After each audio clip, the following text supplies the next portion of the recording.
sommes de ceux qui croient à la mort et à la résurrection de Jésus-Christ. Bien-aimés, Shalom, shalom et bien-aimés dans le Seigneur. La méditation, la vision, la ton, la lelo, poto kota na partage koko bonde la. Merci Père éternel que pambolo te commission na ton na lelo. Nous avons tika te partage à lelo édité moko na moko. Tika te partage à lelo pesa moko na moko et ya na mikuna na ye. Zambe te lever Dieu le Père. Et singela ki biso parole na ye. L'ataki nzoto te bengi esmasia. Sois là élevé, Seigneur Jésus-Christ, sois derrière ta parole pour l'accomplir. Saint-Esprit, doit contrôle du début à la fin. Que Bengani nyon se zako pesa nzambe na biso lokumite. Et zako confesser kombo ya Yesu Masia, pe na kombo na Yesu Masia. Makila na Yesu couvert nyonso du début à la fin. Amen.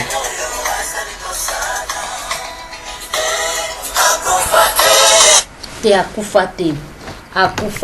akufate azana bomoi. Kino lelo yo na ba bomo na biso, kino lelo yo na ba vie na biso, kino lelo yo na ba foyer na biso, kino lelo na makambo na biso nyonso aza kusala. Yo oyo kansaka nzamba kufa ulobaka ongai kutu akosa susu nini kati na bomo inanga olelaka désespoir tongo midi pourquoi olobaka nga pona ngai espoir ezali susu te. Bien aimé dans le Seigneur tikanga na ebisa yo silence na ye eza absence na ye te. Yo komona ta muso anzamba zoloba te. Na ba ndoto na nga naza komona te. Na makambo naza kosala naza komona te koba na kobondela.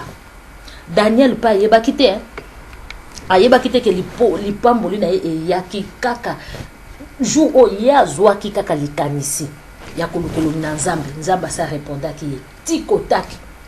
Mais alaki na ba principauté oyo bayebaki kokanga libondeli ya Daniel.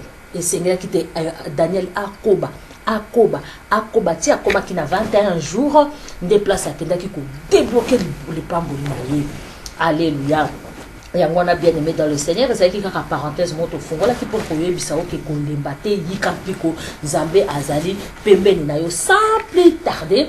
Toza kokota na partage na biso wana place to suka ki kaka na étude biblique na biso toza kosala kaka na ba partage na biso toza kosala parce que yangonde par chemin na biso par chemin ezali nini ezali sorto toza ko benga o to tiaka na kati ya voiture na ba voiture na biso tam susu to tiaka na ba voiture na biso alléluia to tiaka to chaka eloko oza ko lakisa biso tala komona wembungenga oza ko lakisa biso banzela au programme yango et puis ebandi ko lakisa yo banzela ndenge ni okota parchemin ezali ba carte géographique tamso ngo kende place moko pona kotala nzela o ezali ndenge nini na kobimela wapi na kokota wapi yango wana o ezali biso ba Kristo ezali Bible na biso ezali lo kola Bible biso yango la kisaka biso nzela oyo tokokena lola yango nde tobengaka GPS, le mot qui convient. Yango nde tobengaka GPS na biso na français tobengaka GPS. Et GPS ezali loko to chaka na voiture to programmer tam sozo ke moko boye bino yango te o programmer kaka adresse nyonso yango ememio elakisi yo route tikino place yo kokoma. Donc pour na biso pe ba Kristo Bible ezali GPS na biso ko mema biso na lola. Et puis Bible nzamba zo basoko saleli ngona ndenge ya mabe ekokata yo po ezali mbeli ya minu mibale. Soko saleli ngona ndenge ya malamu ekomema yo na vie éternelle. Tozali bongo place to suka kina.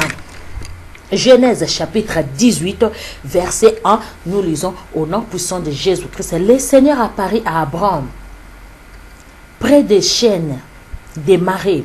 Abraham était assis à l'entrée de sa tente à l'heure la plus chaude de la journée. Soudain, il vit 3 hommes qui se tenaient non loin de lui. Abraham avandaki na ye na kwe moko boye. Avandaki na chaîne ya marais. Abraham avandaki na entrée ya tente na ye, liboso ya ndako na ye. Avandaki place ezalaki moto makasi. Bande konanga eza profond. Est-ce que yo vandi esika mapambole kokuta yo? Avandaki na place yo balobi babi la plus chaude de la journée. ezalaki heure oyo avandaki ezalaki heure la plus chaude de la journée na moi makasi tango moto ezali tango moi eza kongenga na ba midi Abraham avandaki. Est-ce que yo bondelaka na midi? Est-ce que yo bondelaka tango moi pende bimaka ezo manifester puissance na yango? Balobi Abraham ye avandaki. Du coup amoni 3 personnes batu misato. Batouana banane, tozako kende potoyoka. Dès l'entrée de la tente, il se précipita à leur rencontre et il s'inclinant jusqu'à terre. Il dit à l'un d'eux, je t'en prie, fais-moi la faveur de t'arrêter chez moi. Abraham a monika bapaya bazako ya tellement azalaki accueillant, tellement azalaki na hospitalité, akimimbangu. Alobi na moko na bango pardon. Na moyo bozo kende wapi? Est-ce que boko ko vande pa nga ta ngonga muke? Ngonga muke kaka. So boko vande pa ngai. Toyoka lolenge batwana bazongisela ki.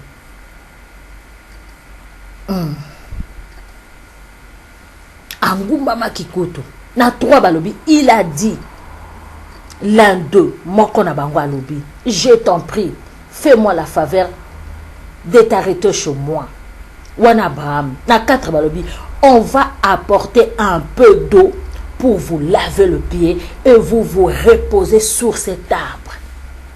Alobi, bako memela bino mai muke ya kosukola bino makolo po et rafraîchir bino. Mouti musika ba poussière. Bako memela bino abali ko rassurer bango ndeko na ngai. Abraham ayebaki ko lengela lipamboli. Abina komemela bino kutu mai po bosukola na makolo na bino makambo nyonso ezali na ezali na emoniseli nango. Alobi na ye et puis boko vanda na se nzete oyo po moyo eza makasi bino fo bo vanda na se na nzete oyo donc place na kimia na kosukola bino makolo mai wana. Est-ce que yo sukola nzambe makolo? Na ko sukola bino makolo pe na ko vandisa bino place na kimia. Est-ce que na bomo ina yo nzambe azwa place à kimia na bomo ina yo? Ou bien bomo nyo za kaka agiter ndeni nzamba ko biso likambo. Prière na yo, est-ce que kota rapela na ma profondeur? Na moto makasi tango moto ezali. Tango makambo zo ningala na ndako na yo moto eza kopela. Est-ce que yo vandaka na se nzete? Est-ce que yo vandaka place na malili? Olukaka ombre ya nzambe e couvrir yo? Okendaka ko bomba na se na nzete? Obengi nzambe pa ya na se na nzete parce que la nzamba sala kala où il y a la tranquillité et la paix. Alléluia. Alléluia. Là où il y a la tranquillité et la paix, c'est là où Dieu agit. Bien-aimé dans le Seigneur, quand tu as un problème qui te préoccupe, quand ta maison rien ne va, assis-toi dans la chaise de la paix. Va dans la kiti ya kimia. Et Bible dit, gardez votre calme, l'Éternel combattra pour vous. Alléluia.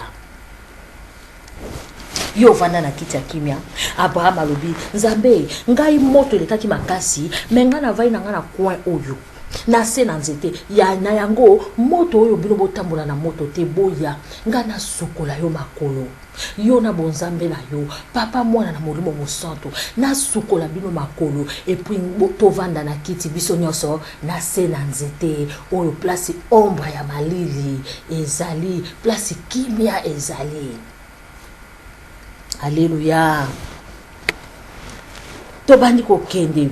Na 5, je vous servirai quelque chose à manger pour que vous repreniez de force, puis vous teniez votre chemin. Ah, on a rappelé le sous na ba passage le kaki tango Abraham amonaki Melchisedek. Et local boso na lobaki pona dîme. Abraham avant pambola Melchisedek, Melchisedek a pambola ki ena no liboso. Melchisedek a yela ki liboso mai ya komela na coupe.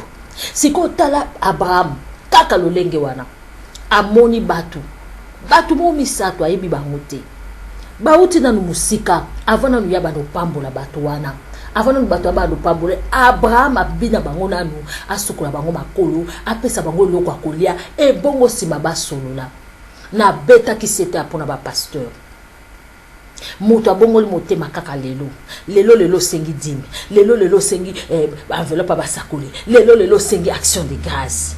Bien aimé dans le Seigneur, moto faut comprendre nzamba zanani moto faut abila ba miracle na bomo na ye moto faut ayaki na ba problème il faut na moto a se reposer avant na kiti kimia nde akoyeba monene na nzambe.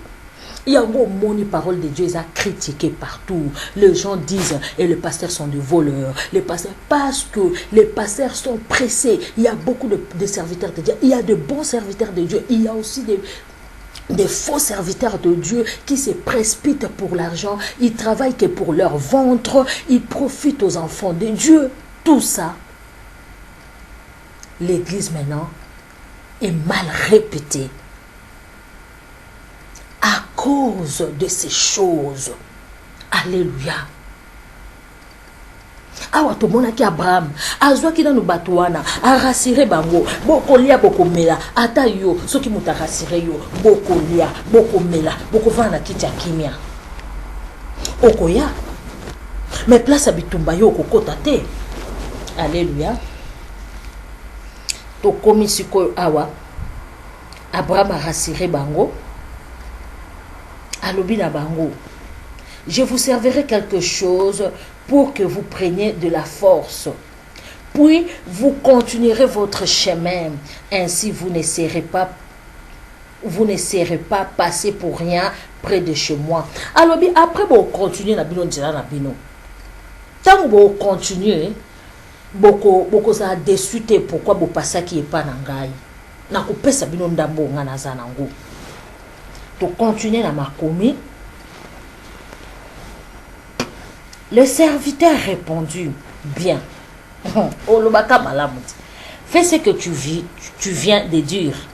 Alors Abraham retourna en toute hâte dans la tente pour dire à Sarah, vite, prends ce qu'il faut, de fine farine et fais 3 galettes.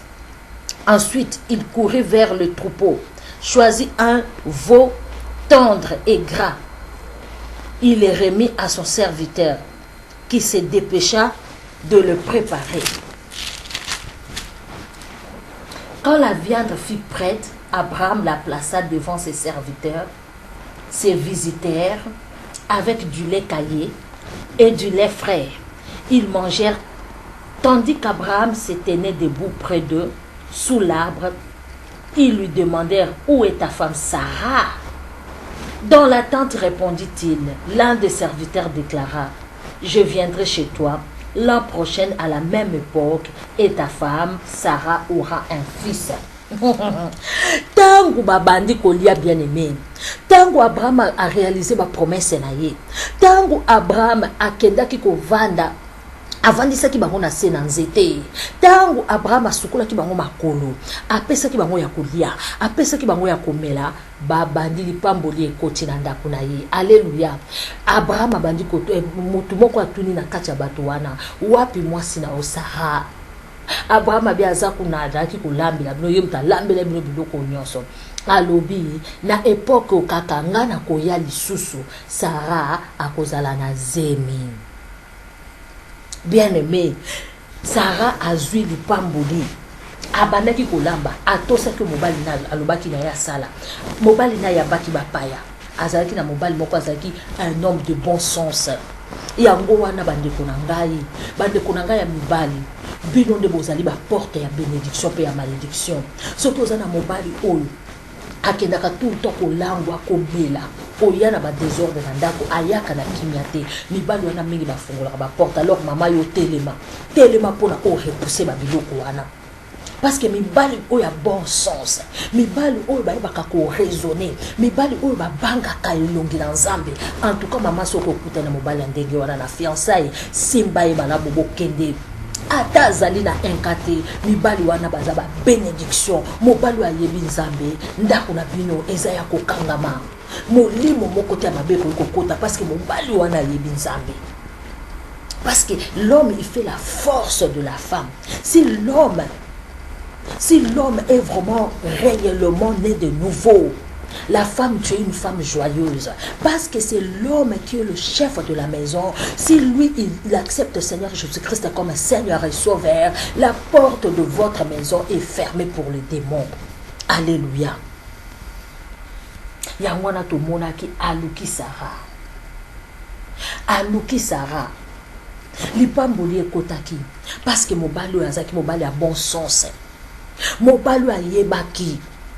Que bapayo ngana yambi azalaki na miso ya vision kasi soki mobali no azana miso ya vision te akoko tsoloka bata maboma na ndako akoko tsolo bandoki na ndako eza kutu na bapapa mususu bamemaka ti mwasi ya libanda ayeko kosaki aza cousine na ye ayeko kotisa ye na kati ya ndako tala mibali mususu nde bakenda koluka ba malédiction akotambola butu a récolter yango babi fa message bâti sa maison maman soki au monde mobali na oya lolenge ya ndenge wana banda na kobondela en tout cas kotika porte d'entrée nzambe ayokela ye mawa parce que azali malgré tout azali lolenge wana azali chef de la maison mais yasi abalaki yo sokotaki na kati ya ndako akokende ta mususu atamboli mabe tango akoya na ndako yo na ye moza moto moko tango boko sangana makambo ebele koya na bomoi na yo yango foko bondelaka mama yika mpiko oboya mobali lolenge wana te me yika mpiko mais yo pe moto bali te fungola miso nzamba pesa yo oyo nini